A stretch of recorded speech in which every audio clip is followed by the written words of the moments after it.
Assalamualaikum, welcome to Science with Rumesa. Today we will discuss about carbohydrates.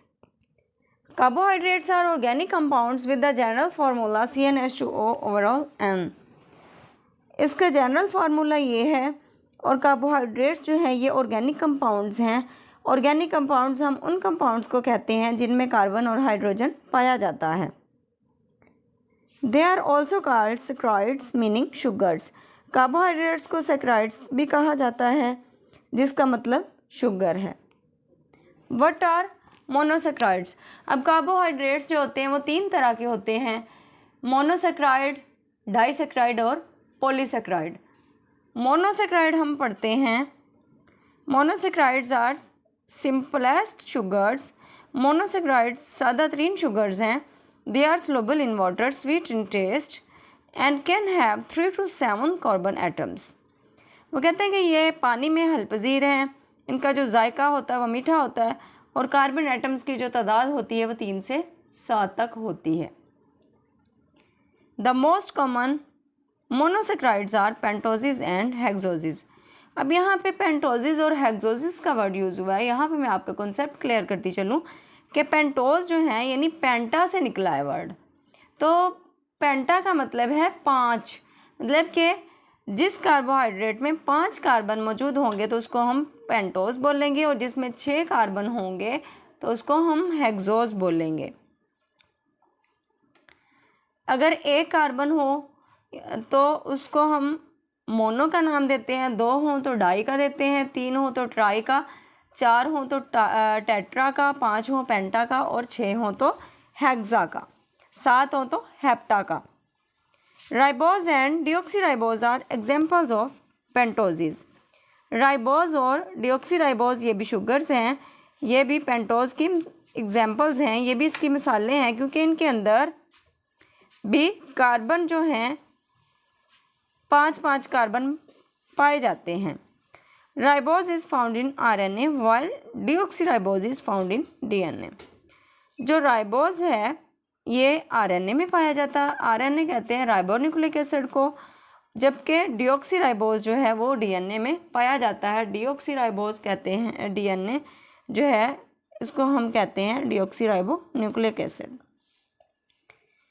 उसके बाद आ जाती हैं हेक्सोजेज की एग्जांपल्स, मतलब कि 6 कार्बन वाली कार्बोहाइड्रेट्स की एग्जांपल्स आती हैं। ग्लूकोज, फ्रुक्टोज एंड ग्लैक्टोज ये तीनों ही हेक्सोजेज की एग्जांपल्स हैं, मतलब कि इन कार्बोहाइड्रेट्स में 6 कार्बन एटम मौजूद होते हैं। Glucose is the main source of energy for cells. Glucose जो है ये सेल्स के लिए सबसे बड़ा एनर्जी का ज़रिया है। Fructose is found in fruits and galactose is part of milk sugar.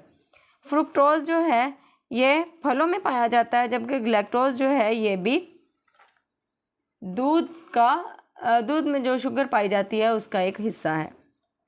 डाइसैकराइड्स, die word use होता है 2 के लिए। Disaccharides are formed when 2 monosaccharides join together. जब 2 मोनोसैकराइड आपस में जुड़ते हैं तो जो उनकी आउटपुट होती है या जो उनकी प्रोडक्ट होती है उसको हम डाइसैकराइड का नाम देंगे। जैसे कि हमने पढ़ा कि पेंटोज या हेक्सोजेज हैं शुगर्स मोनोसैकराइड्स में, तो जब 2 पेंटोज आपस में जुड़ जाएंगी या ग्लूकोज के साथ फ्रुक्टोज अटैच होगी या ग्लूकोज के साथ ग्लूकोज अटैच हो गया तो वो एक नई प्रोडक्ट बना देगा। मतलब कि 2 रिएक्टेंट्स की एक प्रोडक्ट जब बनेगी तो वो क्या हो जाएगी, डाई हो जाएगी। डाइसैकराइड्स, सुक्रोज और table sugar is made of glucose and fructose while maltose is made of 2 glucose molecules. वो कहते हैं कि यहाँ पे एग्जांपल दी हुई है कि सुक्रोज जो है ये एक डाइसैकराइड है, माल्टोज जो है ये भी एक डाइसैकराइड है। अब सुक्रोज और माल्टोज जो हैं ये डाइसैकराइड्स हैं, लेकिन ग्लूकोज और फ्रुक्टोज जो हैं ये मोनोसैकराइड हैं। ग्लूकोज और फ्रुक्टोज जो हैं ये मोनोसैकराइड्स दोनों मिलेंगे तो डाइसैकराइड बना देंगे। ग्लूकोज के ही अगर 2 मॉलिक्यूल मिल जाते हैं तो वो भी एक डाइसैकराइड बना देते हैं। Polysaccharides, poly mean many. Polysaccharides are complex carbohydrates. Polysaccharides बहुत पेचीदा कार्बोहाइड्रेट्स हैं।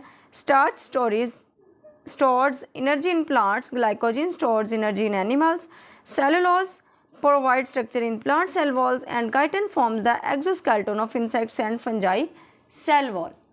पॉलीसेक्राइड पेचीदा कार्बोहाइड्रेट है।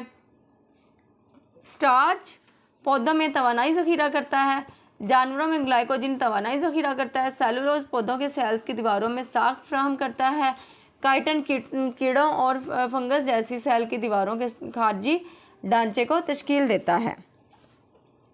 एग्जाम्पल्स एंड फंक्शंस, मसाले और अफ़आल, स्टार्च, प्लांट स्टोरेज, पॉलीसेक्राइड। जो पौधे हैं वो क्या करते हैं, वो पॉलीसेक्राइड्स को स्टोर करते हैं, यानी ज़ख़ीरा कर लेते हैं अपनी ब्रांचेस में। Glycogen, animal starch stored in liver and muscles.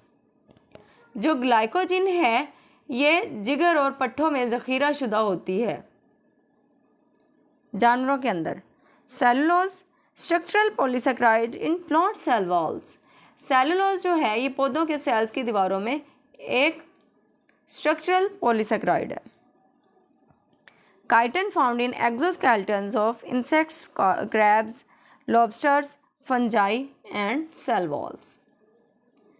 Chitin कीड़ों, केकड़ों, लॉबस्टर्स, फंगी सेल की दीवारों के खारजी ढांचे में पाए जाते हैं। Sources and functions of carbohydrates. Carbohydrates के ज़राए और उनके अफ़आल। सोर्सेज ऑफ कार्बोहाइड्रेट्स, कार्बोहाइड्रेट्स के ज़राए। Carbohydrates are obtained from a wide range of natural sources. Carbohydrates जो हैं ये कुदरती ज़राए से हासिल किए जाते हैं, such as fruits, cereals, sugar cane, milk and grains. कुदरती ज़राए कौन कौन से हैं, जैसा कि फल हो गए, अनाज हो गया, गन्ना हो गया, दूध हो गया और दाने वगैरह। Monosaccharides, disaccharides and polysaccharides.